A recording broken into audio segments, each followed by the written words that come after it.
Bien, donc on va débuter donc, les enseignements de pétrologie sédimentaire. Donc ces enseignements de pétrologie sédimentaire font partie d'un module, le module de géologie sédimentaire, module ou unité d'enseignement. Donc en fait c'est la première partie, la première moitié de l'unité d'enseignement de géologie sédimentaire.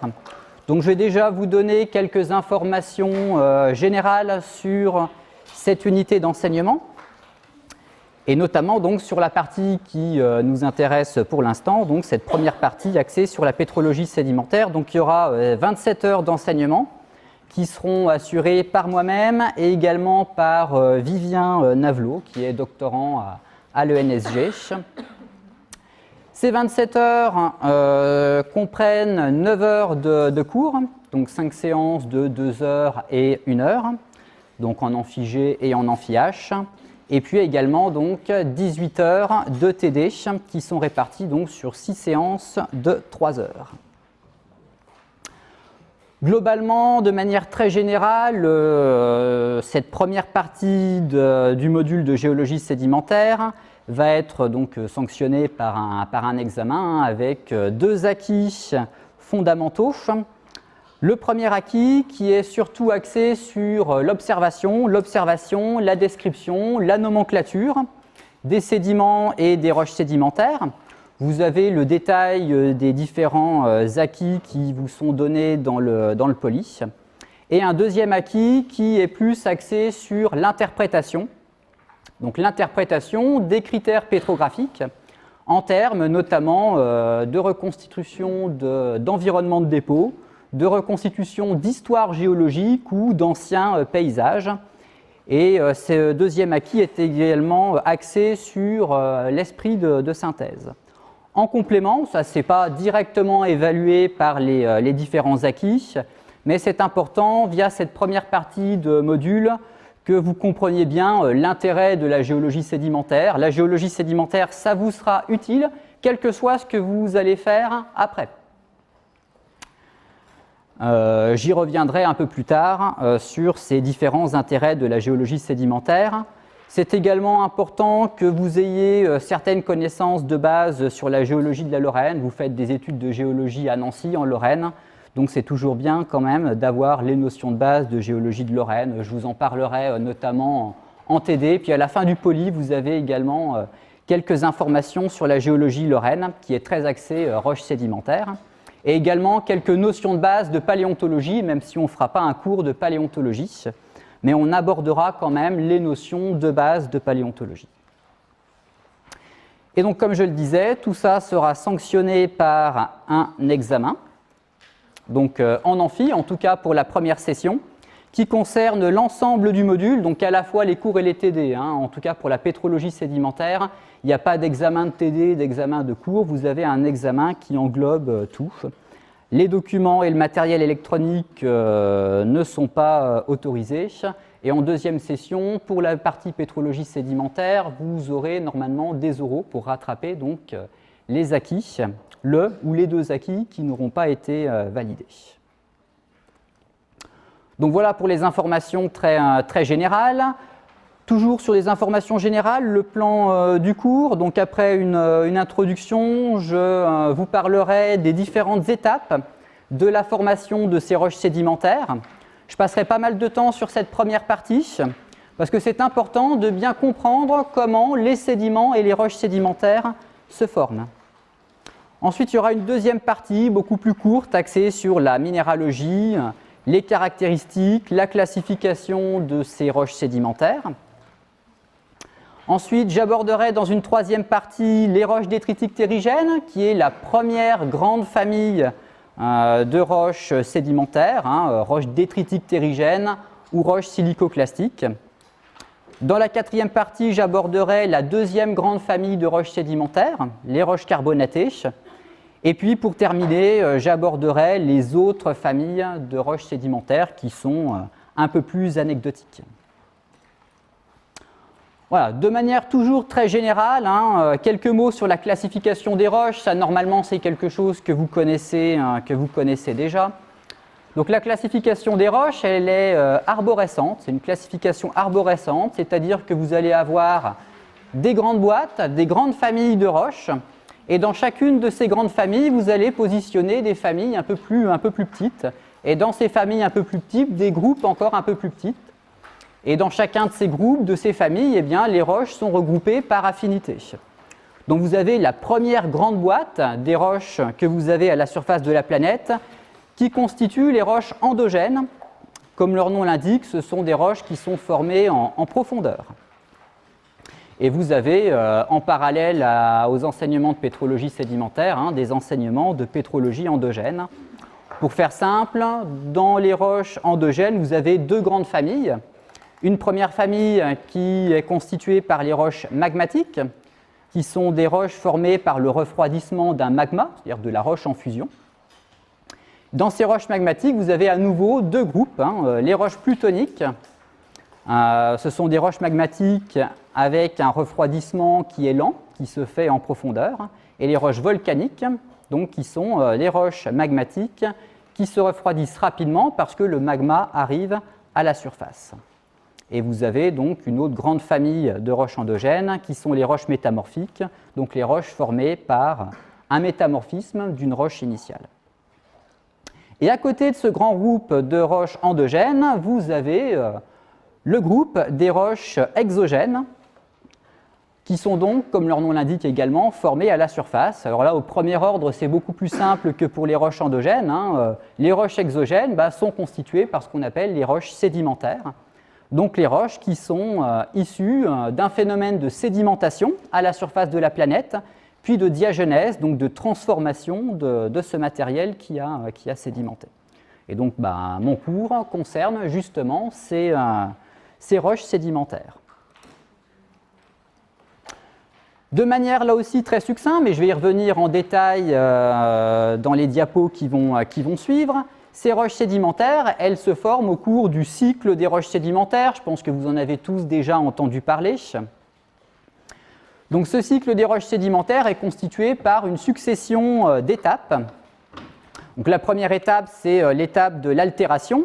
Donc l'altération, c'est la dégradation physique, chimique d'une roche qui est localisée à la surface et qui va donc être sujet aux agents de l'altération, le chaud, le froid, la pluie, le vent. Et via cette altération, la roche en surface va former des produits d'altération qui sont en quelque sorte le matériel primitif des sédiments et des roches sédimentaires. Suite à l'altération, vous avez une étape ensuite d'érosion, c'est-à-dire de dénudation de la roche-mère par l'évacuation de ces produits d'altération. Ces produits d'altération sont ensuite transportés. Donc vous avez la troisième étape qui est une étape de transport, donc le déplacement de ces produits d'altération vers un réceptacle que l'on appelle un bassin sédimentaire. La quatrième étape, l'étape de sédimentation, donc avec la mise en place d'un sédiment par le dépôt, l'accumulation de particules, donc qui sont en fait les produits d'altération qui ont été transportés. Et également, dans le sédiment, on va avoir la précipitation d'éléments qui sont donc en solution dans l'eau, si vous avez de l'eau dans votre bassin sédimentaire. Et tout ça, ces particules et ces éléments en solution proviennent directement de l'altération des roches-mères. Ensuite, vous avez une cinquième étape, qui est l'étape de diagenèse, qui consiste en la transformation physique, chimique du sédiment. Et donc ces transformations, elles s'opèrent tout de suite après le dépôt. Et elles transforment progressivement le sédiment en roche sédimentaire jusqu'à éventuellement l'entrée du matériel dans le domaine du métamorphisme en profondeur. Donc bien évidemment, ça c'est un cycle, donc il faut au final boucler la boucle, et vous avez une dernière étape qui est donc le retour vers la surface de ce matériel en passant éventuellement par le métamorphisme. Donc voilà de manière très succincte le cycle des roches sédimentaires, mais je vais revenir plus tard en détail sur chacune de ces étapes. Ce qui est également important de noter, c'est que ces différentes étapes, même si elles sont successives les unes des autres, vous avez certains phénomènes qui peuvent survenir en même temps. Par exemple, l'érosion, quelque part, c'est aussi le début du transport. Donc les étapes surviennent successivement, mais vous pouvez avoir certains phénomènes de transport qui surviennent déjà dès l'érosion. Et vous avez quand même ces étapes qui se suivent dans le temps. Vous avez une notion qui est importante, qui est associée au cycle des roches sédimentaires, c'est la notion de niveau de base. Donc je vous donne la définition, vous avez toutes les définitions à la fin du poly. À la fin du poly, vous avez un lexique. Vous avez toutes les définitions que je vous donne en cours et en TD. Donc ce niveau de base, c'est une surface virtuelle, ce n'est pas une surface que l'on voit, c'est purement virtuel, c'est inventé par les géologues. Et cette surface, eh bien, c'est la surface au-dessus de laquelle il va y avoir érosion, au niveau de laquelle il va y avoir transport, et en dessous de laquelle vous allez avoir sédimentation. Donc là, le niveau de base, vous l'avez, il est indiqué en rouge. Et donc là où vous avez le niveau de base qui est localisé sous la surface topographique, qui est matérialisé par le trait en pointillé noir, vous avez les zones qui sont en érosion. A l'inverse, là où le niveau de base est au-dessus de la surface topographique, vous avez les zones en sédimentation. Vous avez le matériel sédimentaire qui est en marron un peu plus clair. Et là où le niveau de base est superposé à la surface topographique, vous avez un simple phénomène de transport, sans érosion ni sédimentation. Les aires qui sont en sédimentation constituent ce qu'on appelle donc les bassins sédimentaires. Vous avez un certain volume entre le niveau de base et la surface topographique qui est disponible pour la sédimentation. C'est le volume où vous pouvez mettre du matériel sédimentaire. Quelques définitions, là encore assez simples, qui sont aussi dans le poly. Un sédiment. Donc par sédiment, on entend un dépôt qui est naturel et qui va être constitué par l'accumulation en surface de produits d'altération, donc, mais pas que. Vous allez également avoir des biominéralisations, c'est-à-dire du matériel dur, minéral, qui est synthétisé par les êtres vivants, ou bien des minéraux qui vont directement précipiter sur place dans le bassin sédimentaire. Donc les sédiments, vous connaissez tous ce que c'est, le sable que vous avez sur une plage, la vase que vous pouvez avoir au bord des lacs ou dans les lacs, les dunes de sable dans le Sahara, un récif corallien, tout ça, ça constitue des sédiments qui sont donc relativement variés à la surface de la planète. Et il ne faut pas confondre un sédiment avec une roche sédimentaire, ce n'est pas du tout le même type d'objet. Une roche sédimentaire, c'est une roche qui est formée par la diagenèse d'un sédiment, c'est-à-dire qui est formée par les transformations physiques, chimiques, qui vont affecter le sédiment après son dépôt. Généralement, il y a quelques exceptions, mais généralement les sédiments constituent un matériel qui est meuble, alors que les roches sédimentaires constituent un matériel qui est souvent induré lors de la diagenèse. Ces roches sédimentaires, vous allez très vite vous en apercevoir en TD, elles sont très diversifiées. Et cette diversité, elle est directement expliquée par ce cycle des roches sédimentaires. Par exemple, si on prend chacune des étapes du cycle des roches sédimentaires, et si on considère que deux cas de figure possibles, ce qui est vraiment très en dessous de ce qui se passe réellement dans la réalité, très vite on va avoir une très grande diversité. Par exemple, vous pouvez avoir différents types de roches-mères à la surface de la planète que vous allez altérer. Donc là, sur la diapositive, on voit deux natures différentes de roches-mères, matérialisées par les traits rouges. Chacune de ces roches-mères, vous pouvez l'altérer de manière différente. Donc là, par exemple, sur la diapositive, on voit deux manières différentes d'altérer cette roche-mère, de l'éroder.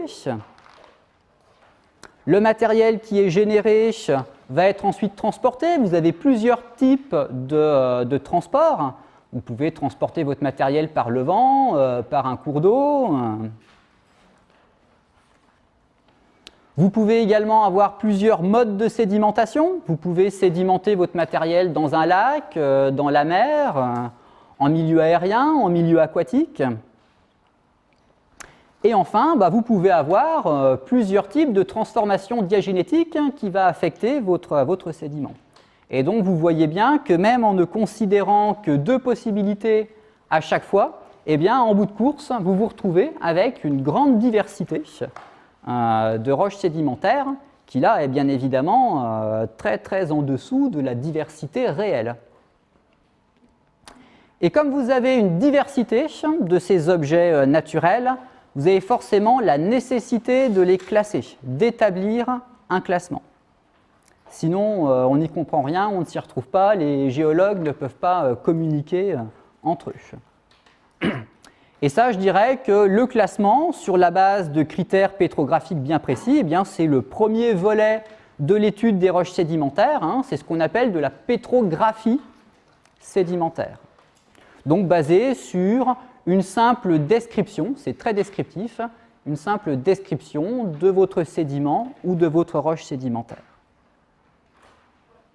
Donc après, vous pouvez aller plus loin, plus loin que de la simple description. Vous pouvez interpréter votre sédiment, votre roche sédimentaire, sur la base des critères pétrographiques que vous avez observés, en termes notamment d'environnement de dépôt, pour reconstituer ensuite une histoire géologique. Ça fait plutôt référence à la pétrologie sédimentaire. Vous voyez, vous avez une petite subtilité de langage entre la pétrographie sédimentaire et la pétrologie sédimentaire. Pétrographie, c'est plus descriptif. Pétrologie, on est plus dans l'interprétation, mais en réalité, on utilise ces 2 termes comme synonymes. En tout cas, moi, personnellement, j'utilise à la fois pétrographie et pétrologie pour décrire la même chose. Et vous avez un 3e volet, puisque ces roches sédimentaires sont très diversifiées, elles vont toutes avoir des propriétés physiques et des compositions chimiques différentes, parfois intéressantes pour le géologue. Et du fait de ces propriétés et de ces compositions parfois un peu particulières, eh bien, vous pouvez appliquer, utiliser ces sédiments et ces roches sédimentaires dans des problématiques très variées, des problématiques de l'ingénieur géologue, donc qui vous touchent, vous, directement. Donc justement, pour vous convaincre que la pétrologie sédimentaire, ça sert réellement à quelque chose et que ça vous servira forcément à quelque chose pour vous à l'avenir, quand vous serez ingénieur géologue. Ça sert par exemple la pétrologie sédimentaire en exploration pétrolière et minière. Vous avez beaucoup de vos collègues des années passées qui travaillent sur l'exploration pétrolière, minière. Les systèmes pétroliers, c'est en fait un empilement de roches sédimentaires avec des caractéristiques précises. Mais c'est un empilement de roches sédimentaires. Vous avez plein de mines, vous exploitez diverses substances qui sont dans les roches sédimentaires. Pas que des roches sédimentaires, mais vous en avez un certain nombre dans les roches sédimentaires. Donc si vous faites de l'exploration pétrolière, de l'exploration minière, il faut forcément passer par de la pétrographie sédimentaire, obligatoirement. La pétrologie sédimentaire, ça sert également pour tout ce qui est construction, génie civil. Si vous voulez construire des bâtiments, ne serait-ce qu'en pierre de taille, il va falloir une pierre de taille qui tienne la route. Donc ça passe avant tout par des études de pétrologie sédimentaire, ou même pour faire du matériel qui est utilisé pour la construction. Autour de Nancy, vous avez plein de carrières qui est utilisée par des cimentiers pour faire du ciment ou d'autres matériaux comme du plâtre. Puis si vous voulez construire des routes, des tunnels dans des roches sédimentaires, là aussi, il faut forcément passer par des études pétrologiques. Autre exemple d'utilité de la pétrologie sédimentaire, pour tout ce qui est stockage, confinement souterrain, c'est des thématiques qui sont très à la mode actuellement. Pour stocker du matériel très divers, en ce moment, il y a beaucoup d'études sur du stockage de gaz, par exemple, stockage de gaz à effet de serre, stockage de gaz acide. Là, on est à Nancy, donc pas très loin de chez nous, on a le laboratoire de Bure, peut-être que vous en avez déjà entendu parler, pour faire donc du stockage de déchets radioactifs. Donc forcément, pour stocker des déchets radioactifs dans des dépôts argileux, ça passe avant tout par des études pétrologiques. C'est la première chose qu'on fait. Dernier exemple, mais tous ces exemples-là ne sont pas exhaustifs, la gestion des ressources en eau. L'eau, elle n'arrive pas en surface comme ça, elle transite dans des aquifères, et les aquifères, très très souvent, ce sont des roches sédimentaires. Donc si vous voulez gérer des stocks d'eau, eh bien, là aussi, il va falloir étudier vos aquifères. Et pour étudier les aquifères, il faut faire de la pétrologie sédimentaire. Donc j'espère que vous êtes bien convaincus que ce qu'on va faire ensemble dans les semaines qui viennent, ça vous servira réellement.